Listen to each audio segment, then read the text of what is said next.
Hi everyone, my name is Amaro Rivera. My pronouns are they, them, and I am a senior at SF State. I am double majoring in Latino-Latina Studies and Women and Gender Studies, and this is my artifact presentation for Module 1. So the first location that I chose was my house, specifically my room. I have these two prints up on my wall. So the first one is a print that I got at a store called Silver Sprocket. It's a zine store on Valencia Street in the city, and it's two humanoid bat wolf people holding hands and kissing, and it says "Don't Die Wondering." And the second poster is a poster that I got from Unity Skate at Unity Press, and it's a bunch of people kind of, I don't know, you could say stretching, skateboarding, hugging, in a lot of just different poses and positions. And then it has writing on it. It says, "Like it or not, Unity Queer Skateboarding." And then it says Unity in a bunch of places and queer skateboarding.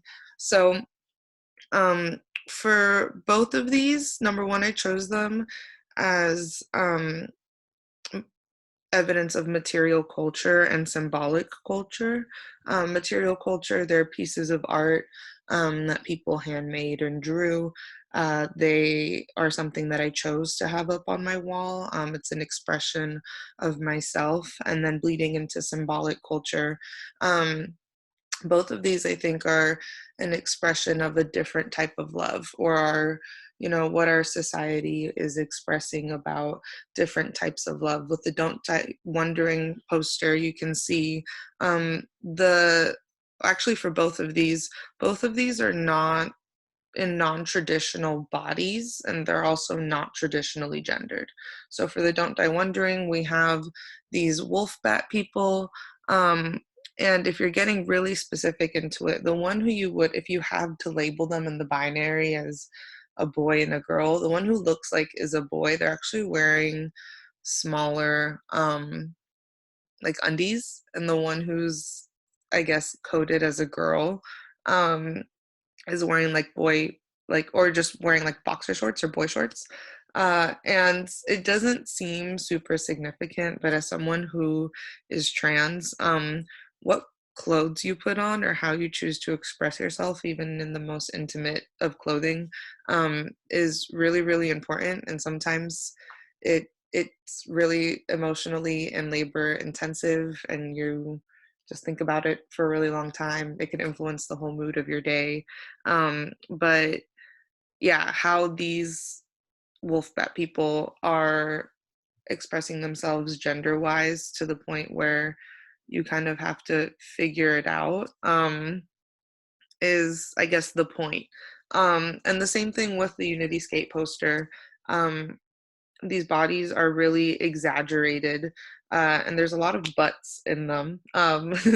There's also a lot of faces and a lot of hands and a lot of legs and a lot of feet, but there's a lot of expressed movement, but at the same time, they're not traditionally gendered. It's kind of hard to assume what gender these bodies are, and I think that's also the point of the way that they're drawn, is that um, that isn't something that should matter. That's not the point of the bodies. The point is to celebrate their expression and the fact that they're here. Um, yeah, so that's what I have for these two. So the next location that I have is my job, which is Phil's in the Castro. So the first one I have is this baby changing table. Before this project, I did not really care about this baby changing table. I saw it at work every day, multiple times a day. It was whatever. And then I had this interaction while I was at work with a couple, and they were a gay couple, and they were super desperate, looking for a baby changing table for their baby. And they came up to me and they asked me if we had a baby changing table in our bathroom. I said yes, if they could use it. I said, of course. I went in there and sanitized it beforehand, just because it's the Castro. You never know what people are doing in the bathroom. And they went ahead and used it, and they were super grateful. And they were telling me how they had gone up and down the street and looking for a bathroom that had a baby changing table, and there was nowhere. Uh, and so it really made me think of the history of the Castro, and what types of, who it was meant for, how it was built, but also what types of businesses are there. So we're located right on Castro Street, and there's a bunch of clubs and bars and eateries. Now there's also like realtors, and there was a Levi's. Unfortunately, a lot of these places have shut down because of the pandemic. Um, but it's a lot of restaurants, bars, eateries, clubs. And there's not a lot of, I don't know, those places, I guess, don't have bathrooms big enough or aren't focusing on families that have baby changing stations. And I just found that very interesting. That, I don't know, it's something that you don't really think of, but if in certain locations where people are thought to have families or young children, like that wasn't something that city planners or people who were building these places thought of, that anybody would need or require a baby changing station within this proximity of this location, or of this area. So I found that pretty interesting. Didn't care about the baby changing station, see it in a different way now. And then the second one is my nameplate at work.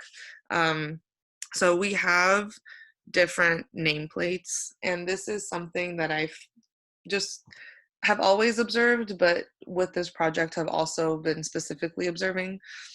Even though we're in the Castro, there's still a lot of gendered language. So I see the Castro, I call it capital G gay, where it's really still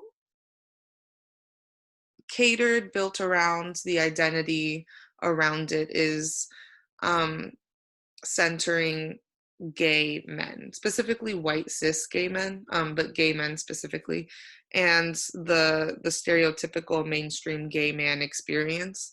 Um, there isn't a lot of lesbian visibility, bisexual visibility, transgender visibility, um, or visibility on non-binary folks, as much as there is on just gay presence.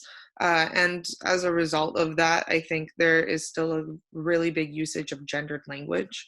So even if it's gendered language that's subverting the norm, like, you see a guy and, there's like, oh, hey, girl, like you look real good today. And just like, you saying girl.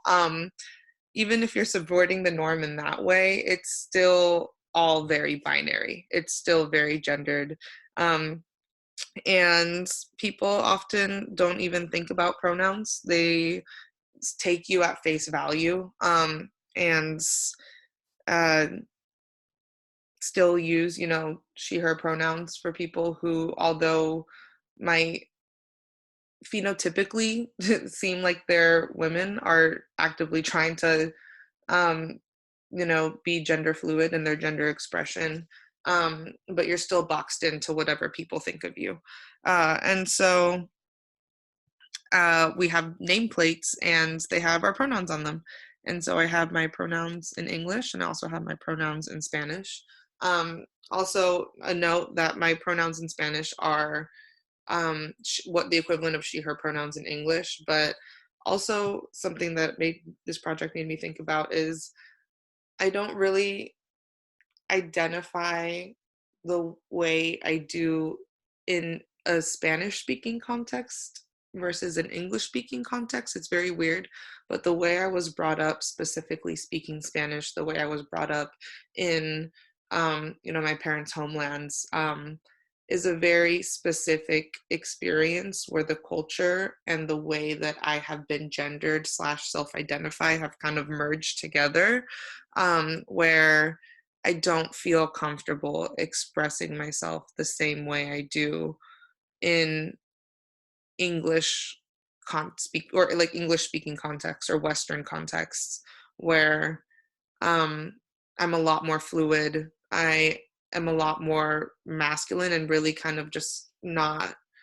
in the realm of feeling feminine. It's very interesting. A lot of exploring to do. But yeah, so these are these two. And then for my last location, I have the MECHA office at SF State. So I am in the org called MECHA. It's a Latino student org on campus.